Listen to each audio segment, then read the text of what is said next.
પ્રભુ ઈસુ ખ્રિસ્તના નામમાં પ્રેમી સલામ. દાનિયેલનું પુસ્તક 4થો અધ્યાય અને 35મી કલામમાં તમારું ધ્યાનને દોરવા માંગુ છું.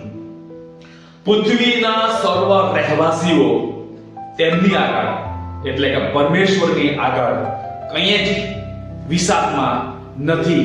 આ નબુકદનેસર રાજા પોતાનો અનુભવ પ્રેઝન્ટ કરે છે લોકોની આગળ. એ નબુકદનેસર રાજા એ તો રાજા હતો અને તેનું રાજ્ય પૃથ્વી પર હતું અને તેના હુકમ પ્રમાણે સર્વ પ્રજાઓ કરતા હતા. પણ વહાલાઓ તે ભૂલી ગયો હતો મારા ઉપર પણ એક રાજા છે. પરમેશ્વરે આકાશમાંથી વાણી કરીને તેના દાસને કહ્યું કે તું રાજાને એમ કે તારું રાજ્ય તારી પાસેથી ગયું.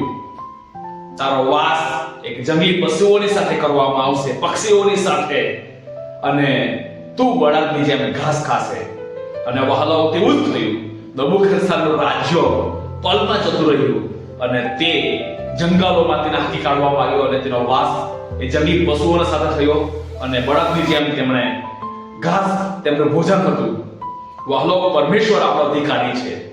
આજે આપણે વહાલાઓ અભિમાન કરતા હોય તો હું એ કહેવા માંગુ છું, મારા ઉપર એક રાજા છે, મારા ઉપર એક અધિકારી છે. મારો અભિમાન, મારું ઘમંડ એ કઈ કામનું નથી. ચાહે હું કરોડપતિ પણ હોઉં, પણ એક રાતમાં મારો પરમેશ્વર મને રોડપતિ પણ કરી શકે છે.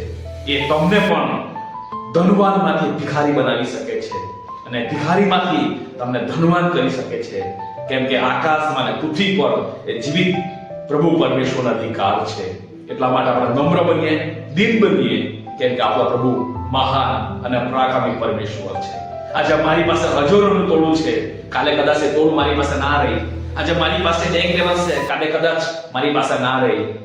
પણ પરમેશ્વર પર ભરોસો રાખીએ અને દીન અને નમ્ર બનીને જીવીએ. God bless you. આમેન.